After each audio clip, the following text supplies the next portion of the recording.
thunderstorm warning for western Walworth County in southeastern Wisconsin, eastern Rock County in south central Wisconsin, Jefferson County in southeastern Wisconsin, until 9 p.m.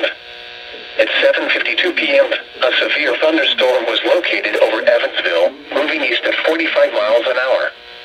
Hazard, 60 miles an hour wind gusts. Source, radar indicated. Impact, expects damage to roofs, siding, and trees. Locations impacted include Janesville, Beloit, Watertown, Whitewater, Fort Atkinson, Elkhorn, Delavan, Jefferson, Lake Mills, Milton, Waterloo, Williams Bay, Walworth, Johnson Creek, Clinton, Palmyra, Fontana on Geneva Lake, Sharon, Darien, and Cambridge. For your protection, move to an interior room on the lowest floor of a building.